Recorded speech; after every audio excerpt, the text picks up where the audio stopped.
Hola, hoy les vamos a hablar en este video tutorial de un aparato analítico llamado cromatógrafo de gases. Pero para empezar, ¿qué es un cromatógrafo de gases? La cromatografía es un método físico de separación en el cual los componentes a ser separados son distribuidos en dos fases, una de las cuales es estacionaria mientras que la otra se mueve en una dirección definida. La primera técnica cromatográfica fue ideada por el botánico ruso Mikhail Tsui en 1906, quien utilizó alúmina para separar los pigmentos coloreados en las hojas de las plantas. Antes de profundizar en su uso, es importante saber algunas cuestiones. Primer pregunta, ¿cuáles son las partes de un cromatógrafo de gases? Puerto de inyección. Es un dispositivo que permite la introducción de la muestra en la corriente del gas portador. Horno de la columna. En el interior se sitúa la columna, donde se debe tener una buena regulación de la temperatura. Dentro del horno, la columna se conecta a un extremo al puerto de inyección y en el otro al detector. La columna debe estar en el centro del horno sin tener contacto con las paredes. Fase estacionaria. La fase estacionaria es la encargada de separar los componentes de la muestra. Esta puede ser un sólido o un líquido, dispuesto sobre un sólido que actúa como soporte, columna. El sólido de la fase estacionaria puede ser aluminio, sílica, gel o carbón. ¿Cuántos tipos de columnas hay? Hay 4 tipos de columnas, son las clásicas de relleno, capilares rellenas, capilares de capa porosa y capilares abiertas. Columna cromatográfica. Las columnas están hechas de cobre, acero inoxidable o tubos de vidrio, dobladas o enrolladas. La separación de la mezcla se realiza dentro de la columna, por lo tanto es la parte más importante del cromatógrafo. ¿Qué disminuye la eficacia de las columnas? Entre los factores que disminuyen la eficacia de una columna se encuentran la longitud de la columna, limita en cuanto a las velocidades lineales del gas portador, originando tiempos de análisis muy largos y sin mejorar la resolución. Diámetro de la columna, más importante en columnas capilares abiertas, por la resistencia que opone la fase móvil a la transferencia de masas. Tamaño de las partículas de relleno. Naturaleza de las fases. Fase estacionaria. No afecta gas portador, viscosidad y valores del coeficiente de difusión de la fase móvil.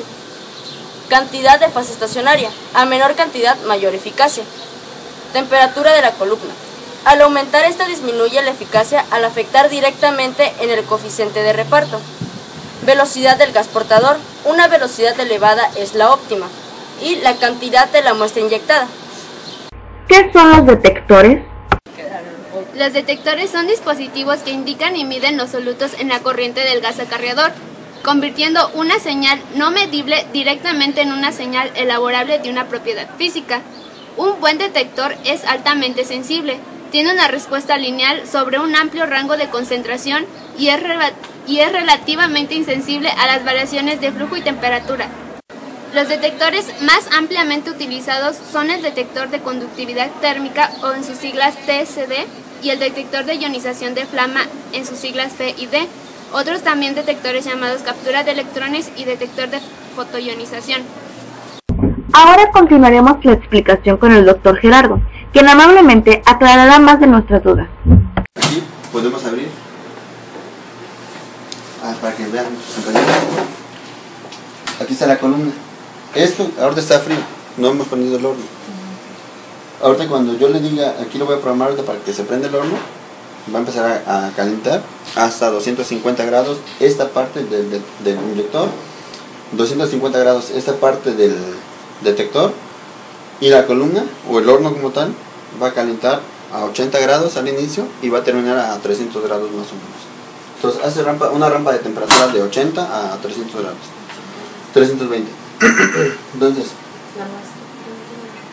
vamos a dar.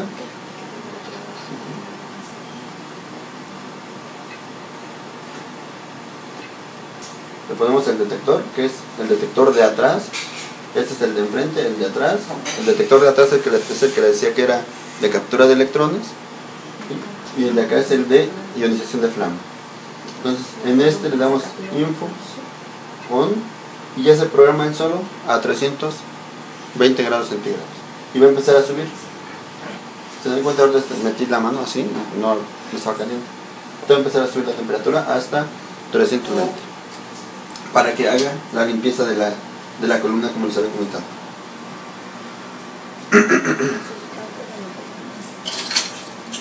Entonces, pues es como una calibración antes de meter la muestra. Nada más, el mismo equipo necesita de esos cambios de temperatura, todo, para limpiar, para acondicionarse. Es como acondicionamiento del equipo para iniciar el análisis de muestras. Sí, porque le podemos poner aquí 250 grados también nosotros, lo podemos programar que nada más suba a 250. Pero como vamos a hacer análisis que requieren temperaturas de 300 grados, de 320, entonces se limpia hasta esa temperatura para que cuando se realice el análisis no vaya a quemar algo que iba a encontrar a 300 grados o algo que iba a encontrar a 320. Entonces por eso hay que hacer... ¿Y la muestra, por ejemplo, a qué temperatura suele insertar la muestra? La inyección de la muestra, por lo general, en la cromatografía de gases se analizan muestras que son volátiles o que se evaporan. Entonces la muestra por lo general siempre la tenemos en congelador. Cuando la inyectamos aquí tiene que estar como a, no sé, mínimo a 5 grados o a 0 grados. Sí, porque está en congelación. Sí. No es una muestra congelada. ¿Por qué? Porque siempre los solventes o los eluyentes de las muestras para cromatografía de gases son solventes orgánicos. ¿Y con qué introducen la mezcla a los inyectores? Con una jeringa. Aquí está. Bueno, una vez ya aprovechando que está. La jeringa está aquí. Es una jeringa de 10 microlitros. ¿Es esta? Son 10 microlitros. O sea, algo que es muy difícil de medir. Son 10 microlitros. Y lo que inyecta de muestra son 1 microlitro. Lo que inyecta el equipo es 1 microlitro nada más de muestra. Entonces,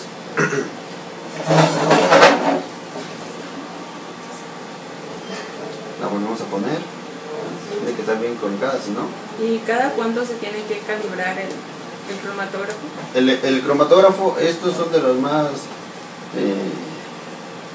de los más exactos, o equipos más analíticos más exactos. Mientras no se cambie de aguja y no se cambie de columna, pueden tardar hasta 6 meses sin calibración. ¿Sí? Entonces, ¿cuándo se tiene que calibrar este tipo de equipos? Cuando se cambie de método de análisis, o sea que nosotros en lugar de 320 que necesitemos temperaturas de 250, o cuando cambiemos también de matrices. Por ejemplo, si estamos analizando plaguicidas, organoclorados y organofosforados y luego queremos analizar etanol, entonces tenemos que cambiar también, calibrar otra vez los métodos.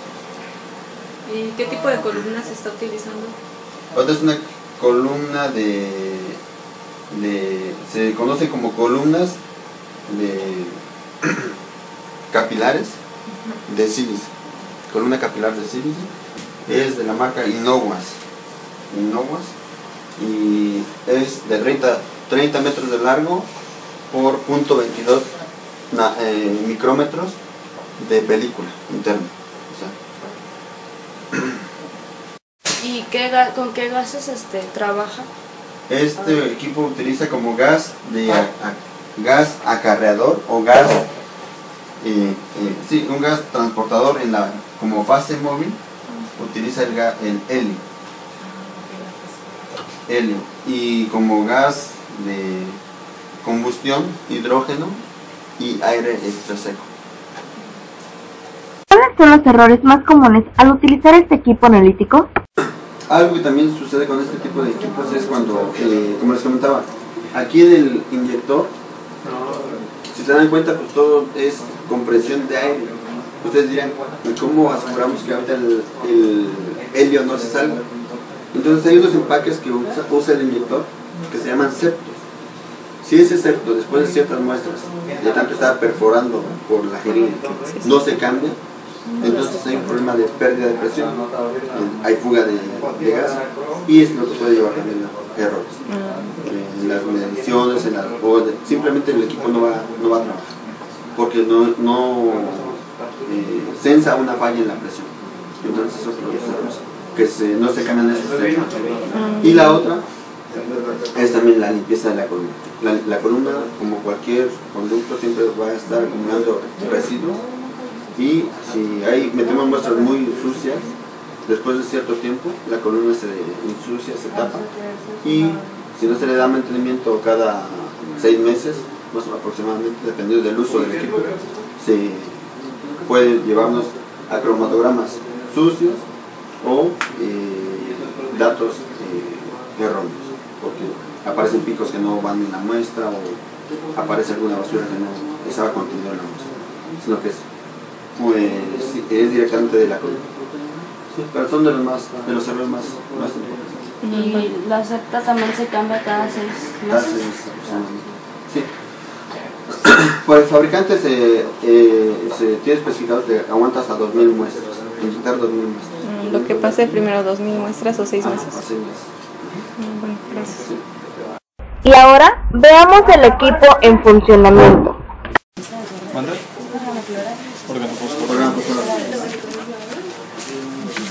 Prueba.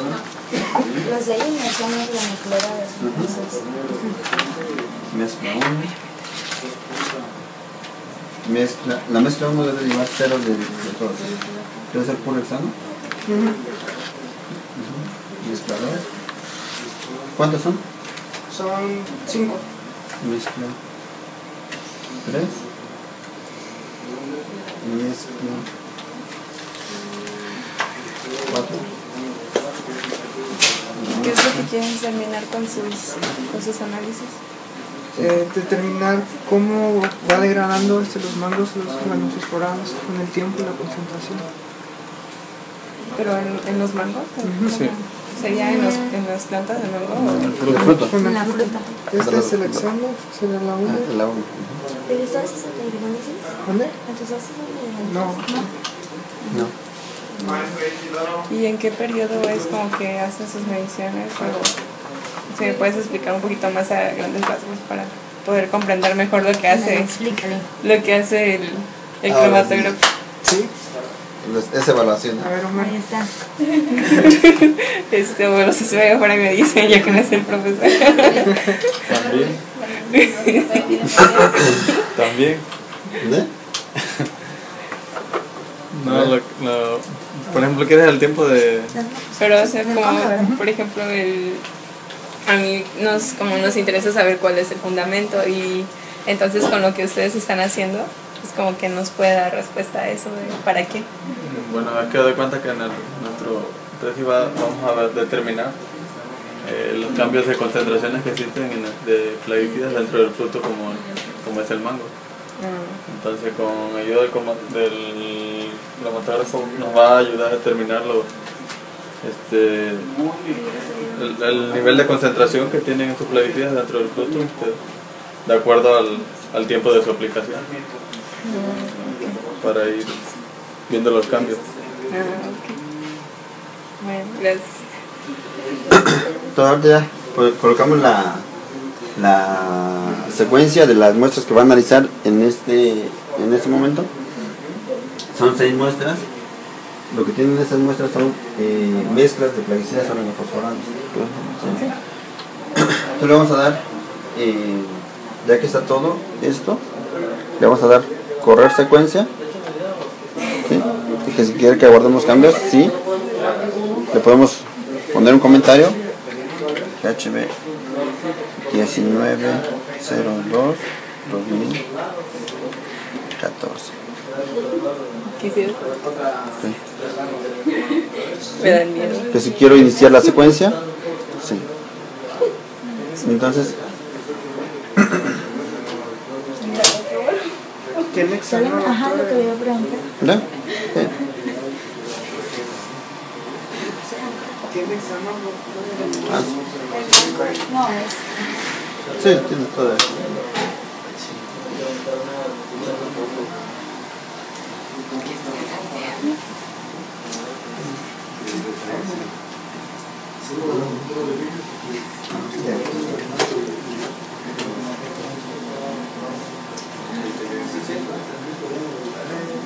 Está esperando a que saquen los resultados.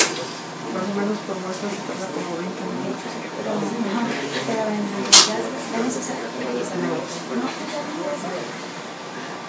Antes no voy a hacer nada, ¿eh? En la tarde yo creo que sí. También contigo no. No me quiero bajar. ¿Ya va? Si grabas todo, me lo regalas una copia. Está bien, se lo prometemos.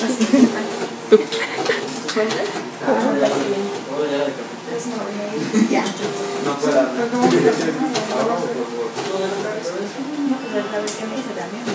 Sería como...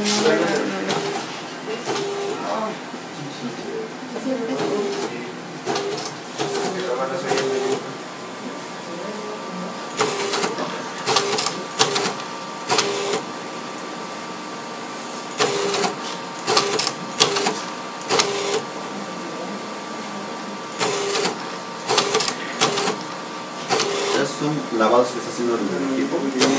Lava la jeringa 4 veces y luego toma una muestra, la tira para asegurarse de que lo que inyecte sea pura muestra, no debe llevar algún salvado. Sigue lavando. Le va a tomar la muestra, la tira, toma la muestra.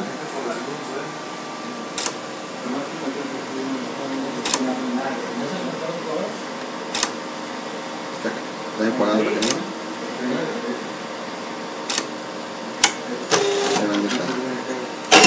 Inyecta.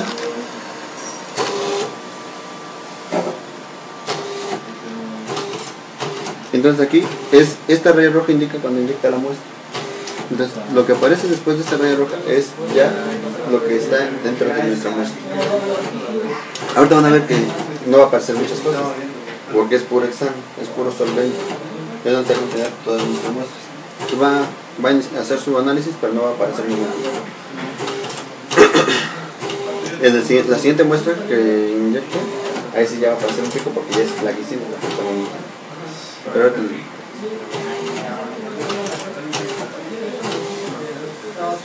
Voy a esperar que pase el plaguicida para ya no ver qué pasa aquí.